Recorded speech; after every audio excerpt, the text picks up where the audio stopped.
जय हिंद मेरे प्यारे विद्यार्थियों। आप सबको मेंटर के इस YouTube चैनल पे हार्दिक स्वागत है। आप सभी के उज्जवल भविष्य और अच्छे स्वास्थ्य के लिए भगवान से प्रार्थना करते हैं और आप इसी प्रकार से हंसते मुस्कुराते हुए अपने लक्ष्य की ओर आगे बढ़ते चलिए। बच्चों, आज का लेक्चर एक छोटी सी स्टोरी के साथ हम प्रारंभ करते हैं। ये कहानी एक स्टूडेंट की है जिसका नाम है मनीष, जो कि अपने प्रारंभिक शिक्षा, स्कूली शिक्षा के समय कभी टॉपर हुआ करता था, लेकिन क्लास 8-9 तक आते आते वो एक एवरेज स्टूडेंट हो जाता है। उसको हर साल की अपनी पढ़ाई पिछले साल की पढ़ाई से मुश्किल लगने लगता है, और जब वो क्लास 10th का एग्जाम देता है और उसके मार्क्स कम आते हैं, तब वो पढ़ाई से तंग आकर अपनी माँ से कहता है कि माँ, ये पढ़ाई इतना मुश्किल क्यों है, मुझे नहीं पढ़ना है। तब माँ ने प्यार से उसके सिर पर हाथ फेरते हुए बोली कि चल, आज मैं तुझे एक कहानी सुनाती हूँ। एक बार एक पेंसिल तंग आकर ही अपने परिवार से बोली कि मुझे शार्पनर से बार बार शार्प होना पड़ता है, बहुत तकलीफ होता है, पेन होता है, दर्द होता है, मेरे साथ ऐसा गलत होता है। तब पेंसिल की माँ ने बोली, ताकि तुमसे अच्छा से लिखा जा सके, तुमसे पेंटिंग बनाया जा सके, तुम्हारी पहचान बन सके और तुम्हारा महत्व लोगों में बना रहे, इसलिए ऐसा होता है। मनीष की माँ ने बोली कि बेटा मनीष, तुम उसी पेंसिल के समान हो और तुम्हारा जो ये मुश्किल पढ़ाई है, ये उसी शार्पनर के समान है, जो कि तुम्हें एक तेज धार दे रहा है। और मुझे विश्वास है कि तुम हार नहीं मानोगे और अपने इस धार से इतिहास में अपना नाम लिखोगे।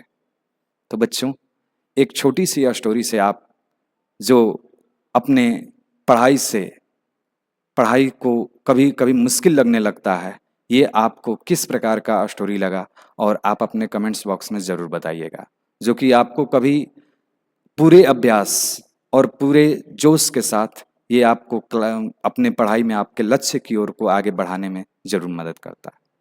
तो बच्चों, आज का जो लेक्चर है हम लोग का इवोल्यूशन चैप्टर का, जो कि क्वेश्चन बैंक 2009 से 2024 तक का, इसमें क्वेश्चन आज हम लोग सॉल्व करेंगे, जो कि देखेंगे कि कौन कौन से प्रश्न 2024 से 2009 तक के क्वेश्चन इसमें शामिल हैं, और उसको विस्तृत हम लोग हल करेंगे।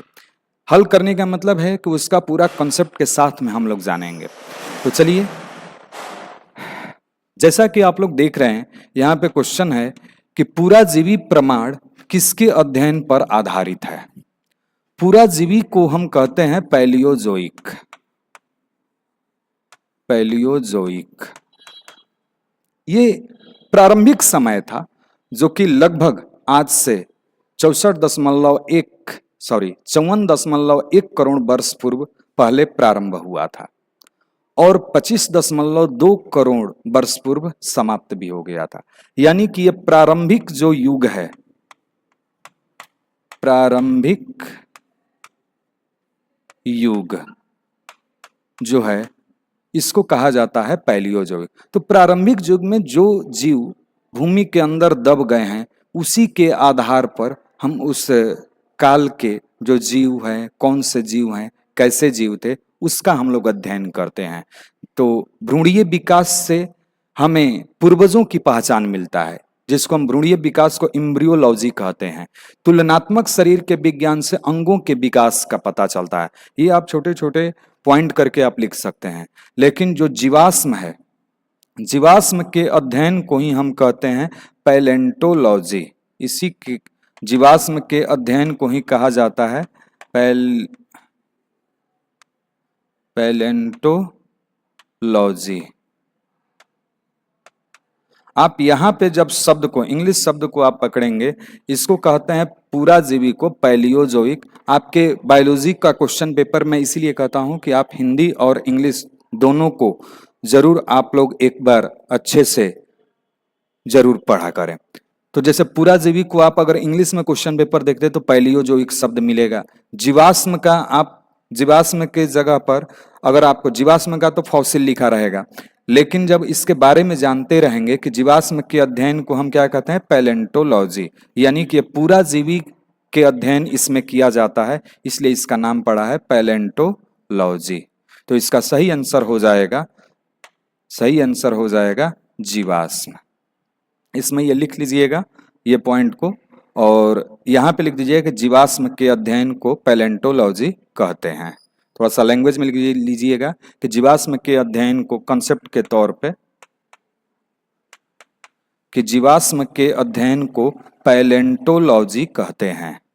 आइए इसका इंग्लिश लिख लीजिएगा। चलिए नेक्स्ट हमारा जो प्रश्न है, तुल्य रूप, यहां पे कहा जा रहा है कि तुल्य रूप संरचना क्या दर्शाता है। अब देखिए तुल्य रूप जो शब्द है, तुल्य रूप को ही कहा जाता है असमजात अंग। तुल्य रूपता, ये पूरा है तुल्य रूपता, इसी को कहा जाता है असमजात अंग।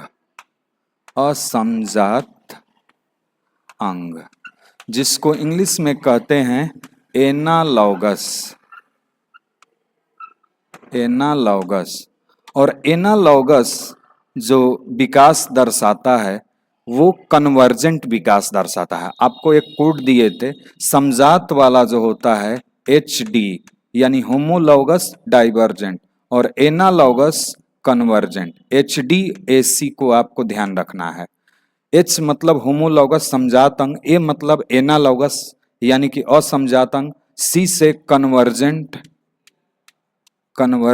और D से डाइवर्जेंट। तो ये कौन सा विकास दर्शाता है? कन्वर्जेंट।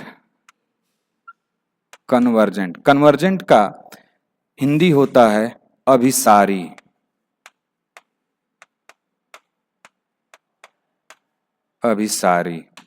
तो इसका सही आंसर हो जाएगा अभिसारी विकास। सही आंसर अभिसारी विकास। समजात अंग किसको कहते हैं? असमजात अंग किसको कहते हैं? जिसकी उत्पत्ति या संरचना असमान हो लेकिन कार्य जो हो वो एक जैसे हो, तब उसे कहा जाता है असमजात अंग। उत्पत्ति और संरचना इसमें भिन्न होता है और कार्य जो होते हैं समान होते हैं। तो ये था सेकंड नंबर क्वेश्चन। नेक्स्ट हमारा जो प्रश्न है क्वेश्चन नंबर 3, प्रागैतिहासिक गुफा चित्रों का रचना कब हुआ था? देखिए प्रागैतिहासिक काल हम किसको कहते हैं? उस काल को कहते हैं जिसका कोई लिखित प्रमाण नहीं है, जिसका कोई लिखित प्रमाण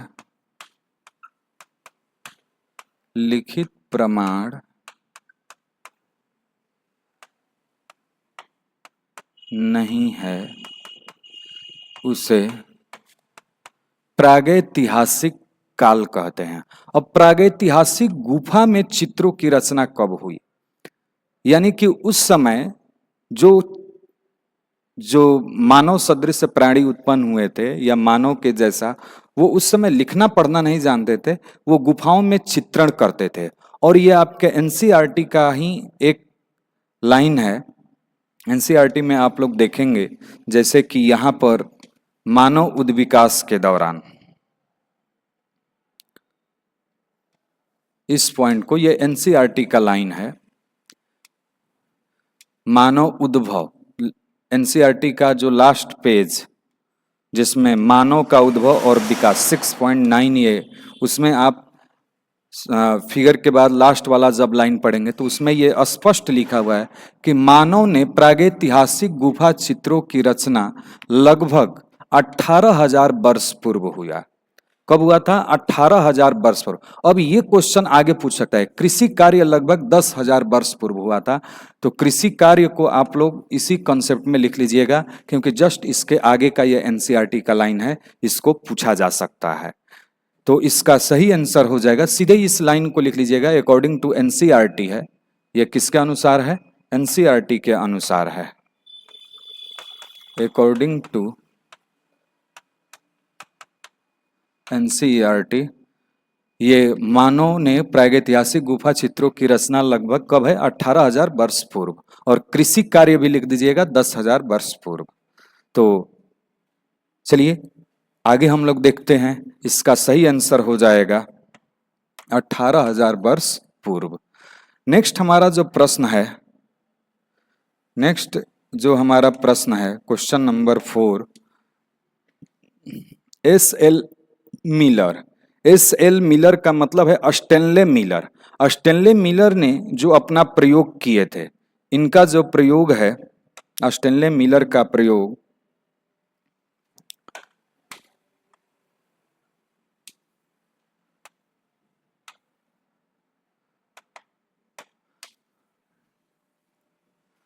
स्टेनले मिलर का प्रयोग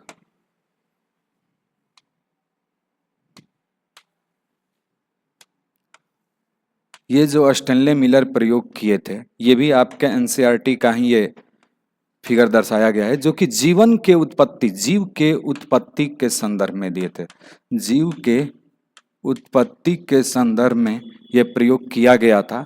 तो ये स्टेनले मिलर का प्रयोग का फिगर है। चलिए नेक्स्ट जो ये हमारा प्रश्न है, अतः इसका सही आंसर हो जाएगा जीवन के उत्पत्ति एवं विकास के संदर्भ में। क्वेश्चन नंबर 4 जो है, क्वेश्चन नंबर नेक्स्ट देखते हैं क्वेश्चन नंबर 5।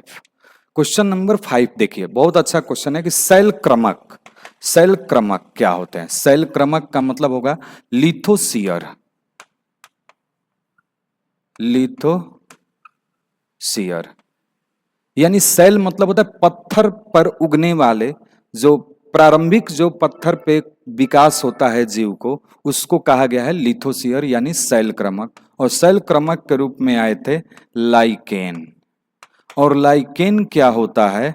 ये होता है कवक प्लस शैवाल, कवक प्लस शैवाल। और कवक और शैवाल एक जीव हैं। तो ये क्या होता है? जीव रहित, जीव रहित नहीं हो सकता है, इसलिए कि ये कह रहा है कि जीव उसमें नहीं होता है। अब जानते हैं कवक और शैवाल एक जीव है। नग्न चट्टानी प्रदेश, हाँ, इसको शैल, शैल मतलब पत्थर, पत्थर पे उगने वाले जो प्रारंभिक जो जीव हैं उनको कहा गया नग्न चट्टानों पर। ए और बी दोनों नहीं होगा, शैवालीय यानी शैवाल तो कहा जा रहा है लेकिन कवक को हटा दिया है, तो डायरेक्ट शैवाल नहीं आए थे। ये शैवाल और कवक का जो सजीवी संबंध बनता है उसको लाइकेन कहा जाता है। और ये थे नग्न चट्टानी प्रदेश। नेक्स्ट हमारा जो प्रश्न है, नेक्स्ट हमारा जो प्रश्न है 6 नंबर, कार्बनिक, यहां पे कहा जा रहा है कि कार्बनिक या जैविक विकास के पूर्व रासायनिक विकास हुआ। इनका क्वेश्चन कहने का मतलब है कि जब कार्बनिक पदार्थ आए, कार्बनिक या जैविक, या जैविक, कार्बनिक या जैविक, इसके पूर्व किस चीज का विकास हुआ? रासायनिक विकास, रासायनिक विकास हुआ। इसकी अवधारणा किसने दिया था? तो आप लोग जब जीवन की उत्पत्ति के संदर्भ में आप लोग जब पढ़ेंगे, तो जैसे जीवन की उत्पत्ति इसमें ओपेरिन और जो हेल्डेन थे, ये बताए थे कि सबसे पहले जो परमाणु थे वो आपस में जुड़कर अणु बनाए। जैसे रासायनिक विकास के दौरान जो अपना मत दिए, तो वो बताए थे कि परमाणु आपस में जुड़कर अणु बनाए और अणु आपस में जुड़कर अकार्बनिक पदार्थ बनाए। और अकार्बनिक पदार्थ में जब सूर्य के प्रकाश की किरण की उपस्थिति में वो यूवी के साथ यानी अल्ट्रावायलेट किरण के साथ क्रिया करके वो कार्बनिक यौगिक बनाए थे। तो इसका सही आंसर हो जाएगा ओपेरिन तथा हेल्डेन द्वारा, ओपेरिन तथा हेल्डेन के द्वारा। चलिए नेक्स्ट हमारा जो प्रश्न है,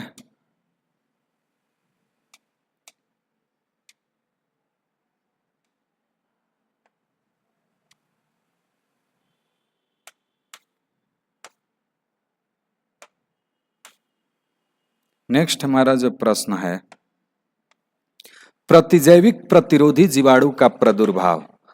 प्रतिजैविक, प्रतिजैविक मतलब एंटीबायोटिक, प्रतिरोधी यानी कि उससे लड़ने की क्षमता जीवाणु का प्रादुर्भाव यानी उसका प्रभाव, ये जो उत्पन्न हो रहे हैं जिनमें कुछ ऐसे जीवाणु हैं जो एंटीबायोटिक के प्रति प्रतिरोधी हैं। तो इनमें से किसका उदाहरण है? इसका कहने का अर्थ क्या है, अगर क्वेश्चन समझें तब आप इसको हल करें। जैसे कि यहाँ पर कुछ जीवाणु है, ये जीवाणु है, बहुत सारे ऐसे जीवाणु सूक्ष्म जीव हैं इस रूप में। इनको एक विशेष प्रकार का जैसे एंटीबायोटिक दिया गया, यानी कि ये जो एंटीबायोटिक है प्रतिजैविक, क्या दिया गया? प्रतिजैविक। ये क्या दिया गया है इसे? प्रतिजैविक।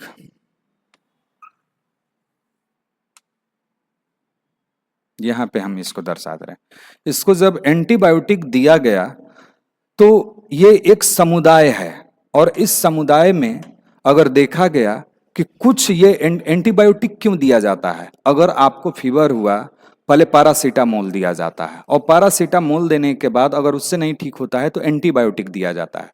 फिर क्या होता है, अगर फिर भी वो एंटीबायोटिक काम नहीं किया तो उससे भी तगड़ा एंटीबायोटिक दिया जाता है। तो मान लीजिए एक पहला एंटीबायोटिक दिया गया जो कि कम पावर का है, और उसने क्या किया, इस बैक्टीरिया को मार दिया, इसको भी, ये सभी को किल कर दिया। लेकिन ये जो 3 बैक्टीरिया जो हैं, ये जो 3 बैक्टीरिया हुए, ये जीवित रहे। कैसे रहे? ये जीवित रहे। और जब जीवित रहे तो इसका अर्थ है कि इनमें कुछ पहले से, जो पहले कभी आपको एंटीबायोटिक दिया गया हो आपको शरीर में पहले, उनसे ये कुछ वातावरण के अनुसार, आपके शरीर के वातावरण से वो कुछ अलग, उनके शरीर में भिन्नताएं आ गए, वो जीवाणु में कुछ भिन्नताएं आ गया, और वो जो कि बाद में जो एंटीबायोटिक दिया जा रहा है इसके प्रति ये प्रतिरोधी हैं। प्रतिरोधी मतलब उनसे लड़ने की क्षमता है, और ये जीवित रह जा रहे हैं।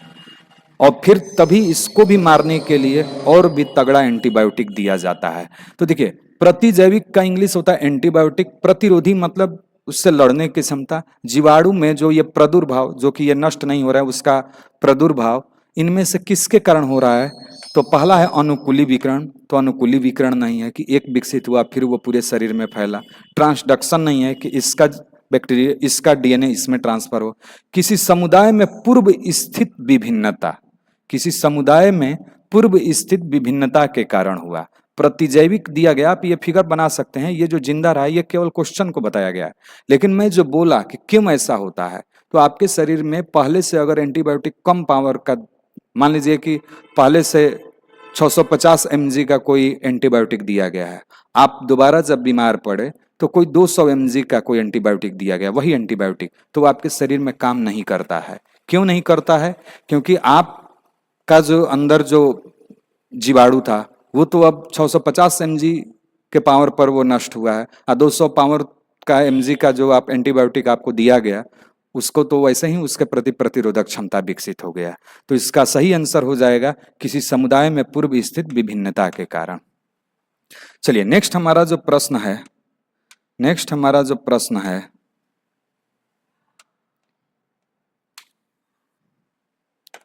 क्वेश्चन नंबर 8, जीवाश्म सामान्यतः किसमें पाए जाते हैं? तो जीवाश्म क्या होते हैं? देखिए, हजारों वर्ष पूर्व जब कोई जीव पृथ्वी में दब जाता है तो वो धीरे धीरे उसको जो मुलायम भाग होते हैं वो सड़ गल जाते हैं, और जो कठोर भाग होता है वो पत्थरों में बदल जाता है। तो उस पत्थर को ही पूछ रहा है कि वो किसमें, किस रूप में है। देखिए, रूपांतरित चट्टान जो होते हैं ये ताप और दाब से रूपांतरित हुए रहते हैं,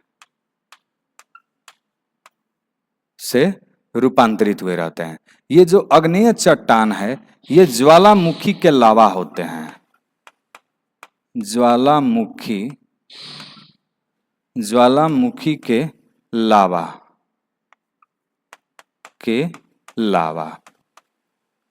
अब ये जो तलछट्टी चट्टान जो है इसे हम अवसादी चट्टान भी कहते हैं। अवसादी चट्टान। और इसी अवसादी चट्टान या तलछट्टी चट्टान में जीवाश्म होता है।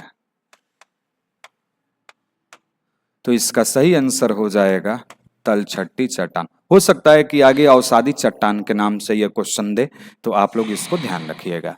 नेक्स्ट हमारा जो प्रश्न है क्वेश्चन नंबर 9, पक्षियों तथा तितलियों के डैना क्या अंग है। देखिए, अगर पक्षी के हम अगर एक डैने की बात करें तो उस पक्षी के डैना में एक लंबी सी हड्डी होती है और फिर साइड में 2 हड्डी होते हैं।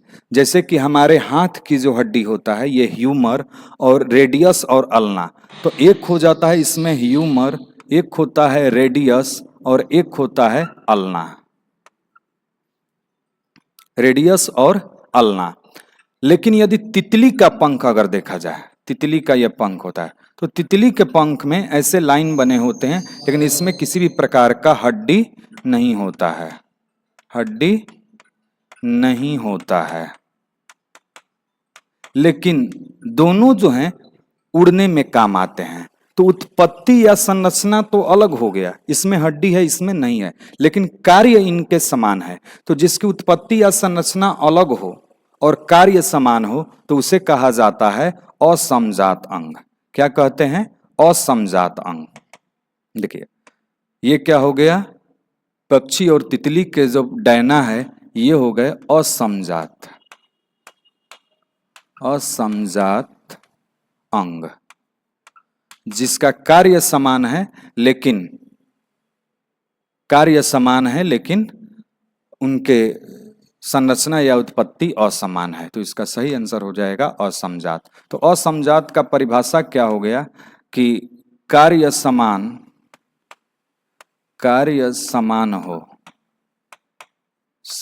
हो परंतु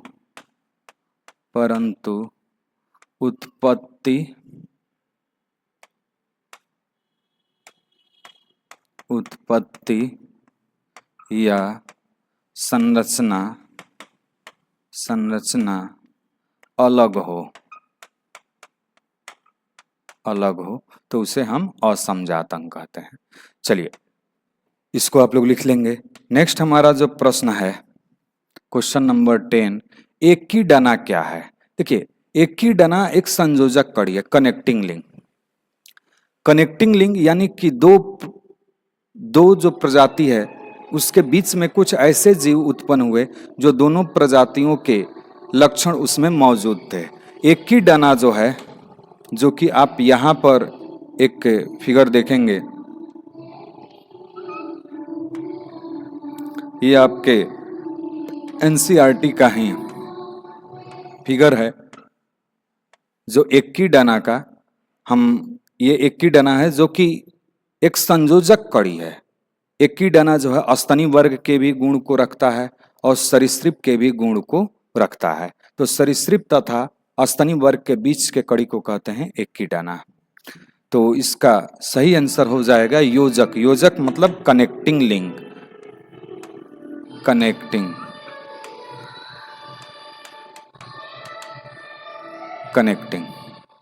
नेक्स्ट हमारा जो प्रश्न है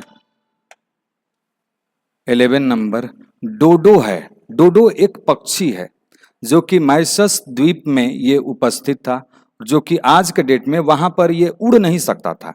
ये पक्षी था लेकिन ये पक्षी थी जो कि उड़ने में असमर्थ थी, जो कि आप यहाँ पे एक पक्षी देख रहे हैं। ये जो पक्षी देख रहे हैं ये एक डोडो पक्षी है। इसके पंख बहुत छोटे हैं और ये उड़ने में असमर्थ थी। तो और वहां के लोगों को, उस द्वीप के लोगों को ये पक्षी बहुत पसंद थी और इसके बहुत ज्यादा शिकार होने के कारण आज के डेट में ये विलुप्त हो गई है। तो इसका सही आंसर हो जाएगा, विलुप्त प्रजाति, विलुप्त प्रजाति। नेक्स्ट हमारा जो प्रश्न है 12 नंबर, मनुष्य के हाथ, चमगादड़ के पंख तथा व्हेल के फ्लिपर।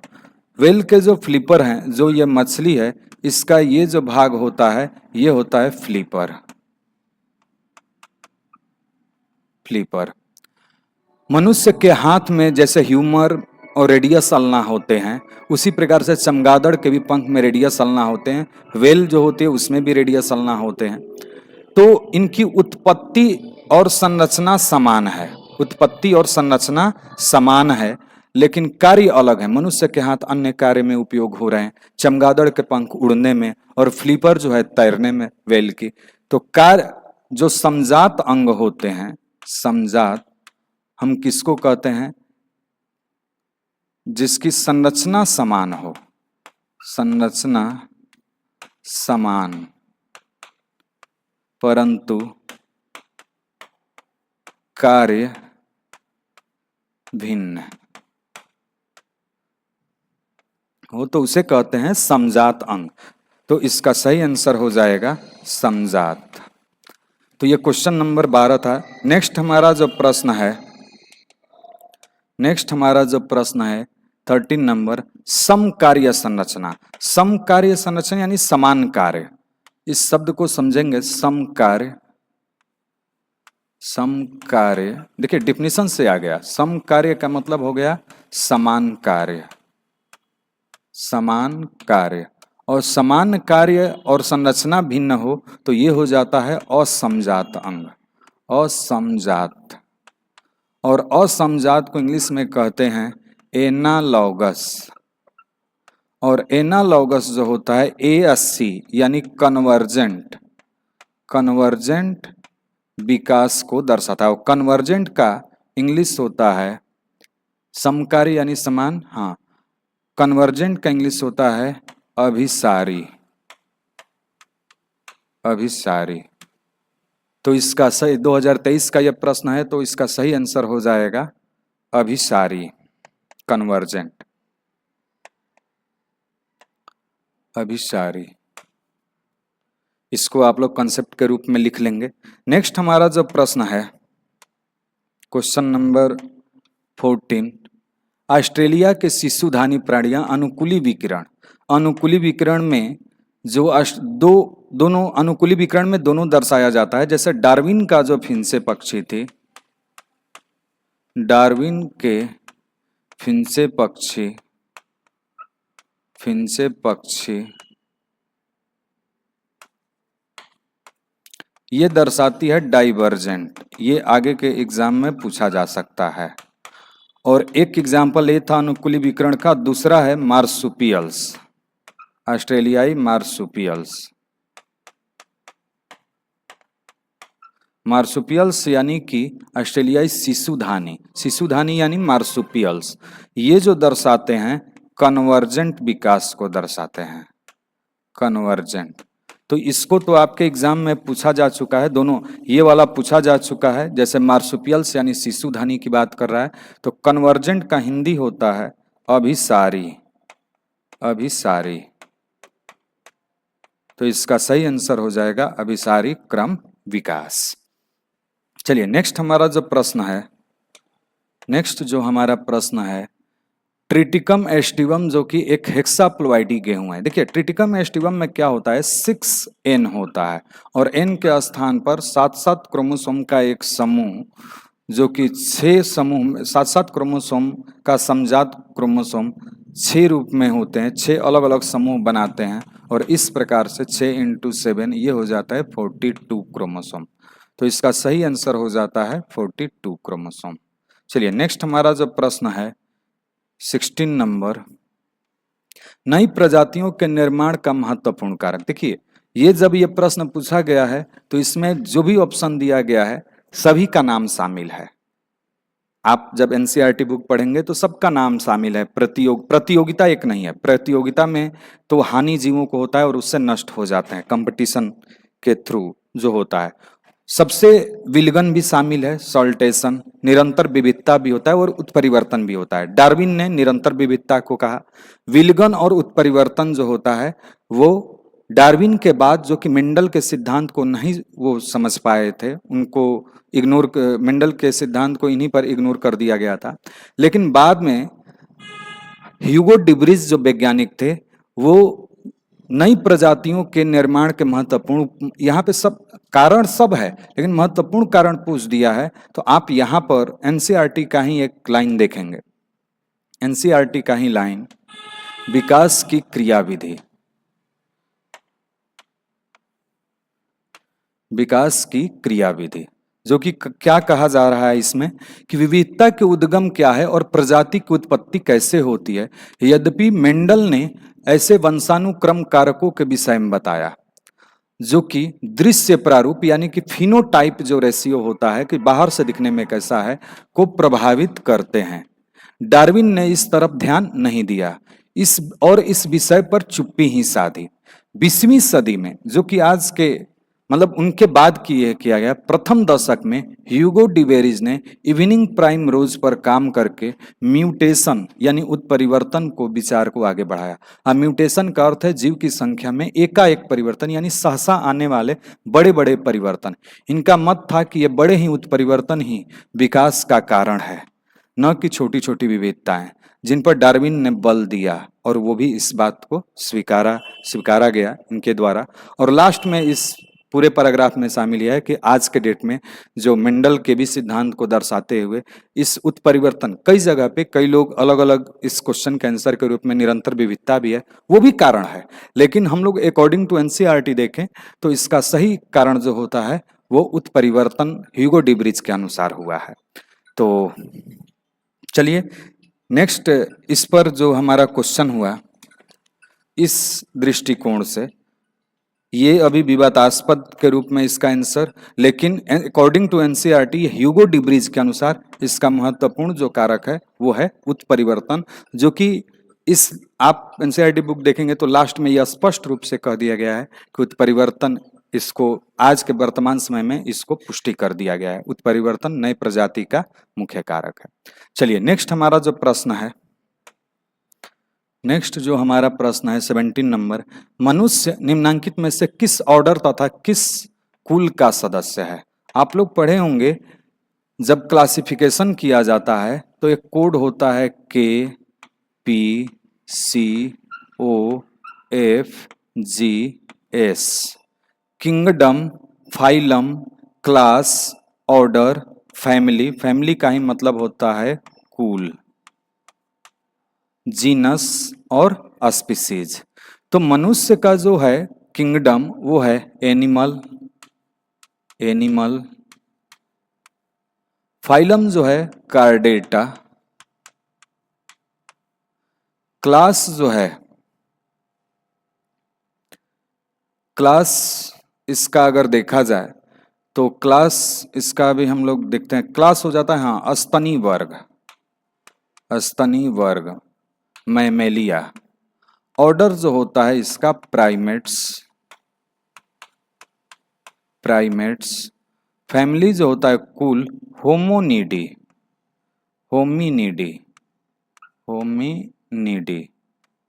आप लोग फर्स्ट ईयर में ये पॉइंट लिखे हैं। जीनस होता है होमो और स्पीसीज होता है सेपियंस। तो ये पूछ रहा है कि निम्नलिखित में किस ऑर्डर तथा कुल मतलब फैमिली।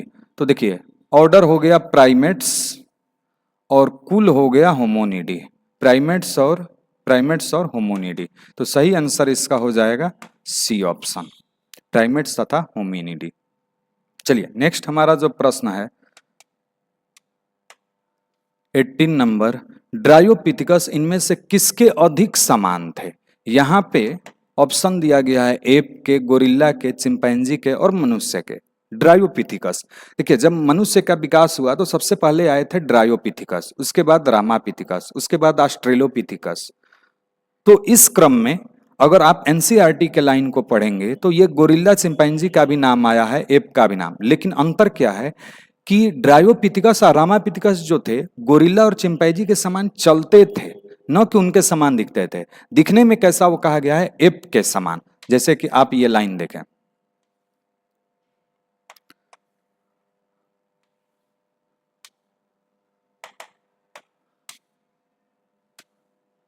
आप देखिए डायरेक्ट आपके एनसीईआरटी से ये लाइन पूछे जाते हैं,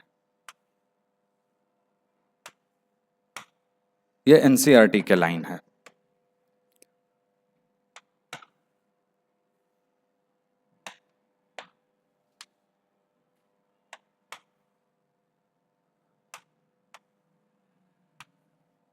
देखिए यहां पे कहा गया है कि लगभग 15 मिलियन वर्ष पूर्व ड्रायोपिथिकस तथा रामापिथिकस नामक नर नर बानर नर बानर विद्यमान। इन लोगों के शरीर पर बाल भरपूर थे तथा गोरिल्ला तथा चिंपैंजी के समान चलते थे। तो आपसे पूछ सकता है ये क्वेश्चन कि ड्रायोपिथेकस रामापिथेकस किसके समान चलते थे, तो चलने का नाम आएगा तो हम वहां पे आंसर क्या होगा, ड्रायोपिथेकस और रामापिथेकस गोरिल्ला और चिंपैंजी के समान। रामापिथेकस अधिक मनुष्य जैसे थे क्योंकि वो रामापिथेकस बाद में आए थे, जबकि ड्रायोपिथेकस वन मानुस यानी एप जैसा थे। और इसी को क्वेश्चन इसी लाइन को बनाया गया है। तो सही है इसका आंसर क्या हो जाएगा, एप। सही इसका आंसर हो जाएगा एप। आप उस लाइन को इसके कॉन्सेप्ट में लिख लेंगे, किसके समान चलते थे, और इसको भी शामिल कर लीजिएगा। नेक्स्ट हमारा जो प्रश्न है, डायनासोर। डायनासोर आप सभी लोग जानते हैं कि आज के जो कि सरीसृप है, लेकिन आज के समय में वो जिंदा नहीं है, तो ये विलुप्त प्रजाति है, विलुप्त प्रजाति। नेक्स्ट हमारा जो प्रश्न है 20 नंबर, सीनोजोइक युग जाना जाता है। देखिए, जो युग की बात किया जाए, जो प्रारंभ से अभी तक जो युग हुए वो 3 भाग में हुए, पैलियोजोइक, मीसोजोइक, पैलियोजोइक, मीसोजोइक और सीनोजोइक। सीनोजोइक सीनोजोइक जो समय है वर्तमान समय का है, वर्तमान समय का, और ये स्तनधारियों का युग कहा जाता है। ये कौन सा युग कहा जाता है, स्तनधारियों युग। सबसे ज्यादा इस समय स्तनधारी जीव का विकास हुआ था। मीसोजोइक में सरीसृप का विकास हुआ था, सरीसृप का। सीनोजोइक में सरीसृप जो थे, और प्रारंभ प्रथम स्तनधारी दिखाई दिए थे, और पैलियोजोइक जो था वो सूक्ष्म जीव का युग था, सूक्ष्म जीव का युग था। तो कह रहा है कि सीनोजोइक युग जाना जाता है, स्तनधारी तथा आधुनिक वनस्पति। हाँ बिल्कुल, स्तनधारी है जो आज के समय के जो पेड़ पौधे हैं उसके। उभयचर तथा लाइकोपोडा, स्तनधारी तथा सरीसृप बिल्कुल नहीं। स्तन सरीसृप भी थे लेकिन पूरा उसी का युग नहीं है। अब आधुनिक वनस्पति, ये आधुनिक समय वर्तमान समय की बात है। सरीसृप तथा अनावृत बीजी, तो सरीसृप तथा अनावृत बीजी भी सबसे ज्यादा मीसोजोइक में थे। तो आप इसको आप बना लीजिएगा और इसका सही आंसर हो जाएगा स्तनधारी तथा आधुनिक वनस्पतियों का काल। चलिए नेक्स्ट हमारा जो प्रश्न है जावा कपि मानव का कपाल क्षमता। तो देखिए, जावा जो कपि मानव है ये होमो इरेक्टस के अंतर्गत उत्पन्न हुए थे, और ये था इनका कपालीय क्षमता 900 सीसी। ये किसका था, जावा का। 1075 जो था ये पेकिंग मानव का था, पेकिंग मानव का। 1450 जो है ये आधुनिक मानव का भी है, और निएंडरथल लगभग 1400 के आसपास था, थोड़ा सा कम था। तो ये आधुनिक मानव 1450 और 1650 जो था क्रोमैग्नॉन का था, क्रोमैग्नॉन। अकॉर्डिंग टू एनसीईआरटी अगर देखा जाए तो 1400 था निएंडरथल का। तो आप इसको लिख लीजिएगा, 1400 अगर ये रहे तब ये निएंडरथल का, 1450 आधुनिक का भी है। तो जावा कपि का पूछ रहा है तो इसका सही आंसर हो जाएगा 900 सीसी। चलिए नेक्स्ट हमारा जो प्रश्न है 22, प्रथम हाँ अभी जो वहां पे मैं बताया था कि प्रथम स्तनपायी किस युग में पाए जाते हैं। तो देखिए, पर्मियन जो थे, पर्मियन ये था पैलियोजोइक काल में। किसमें था, पैलियोजोइक, पैलियोजोइक। और ये था ट्राइएसिक, ट्राइएसिक कहा जा रहा है। तो ट्राइएसिक है, मीसोजोइक की बात कर रहा है, मीसोजोइक। और तृतीयक जो है ये टर्शियरी, ये जो है सीनोजोइक युग की को कहा जाता है, सीनोजोइक। और कह रहा है कि प्रथम स्तनपायी, तो प्रथम स्तनपायी जो है, प्रथम, ऐसे सीनोजोइक में स्तनधारियों का बहुत ज्यादा विकास हुआ था, लेकिन यहाँ पे प्रश्न है कि प्रथम स्तनपायी, जैसे कि हम पिछले ही प्रश्न में बताए थे कि प्रथम स्तनपायी जो देखे गए थे वो मिसोजोइक युग में देखे गए थे। तो मिसोजोइक को ये कौन दर्शा रहा है? ट्राइएसिक। ट्राइएसिक कल्प जो होता है वो मिसोजोइक को दर्शाता है, और मिसोजोइक में जो है सरीसृप का अत्यधिक विकास हुआ था, लेकिन प्रथम स्तनपायी जो आए थे ट्राइएसिक कल्प में आए थे। चलिए नेक्स्ट हमारा जो प्रश्न है 20, चलिए इतना ही ये प्रश्न पूछा गया है 22। तो बच्चों आज के इस लेक्चर कैसा लगा आप लोग जरूर बताइएगा, और जो भी क्वेश्चन है इसको आप लोग अच्छे से हल कर लीजिएगा, और इसी प्रकार से आप लोगों के सभी प्रश्न को हम लोग हर चैप्टर के आगे करते रहेंगे। Thank you.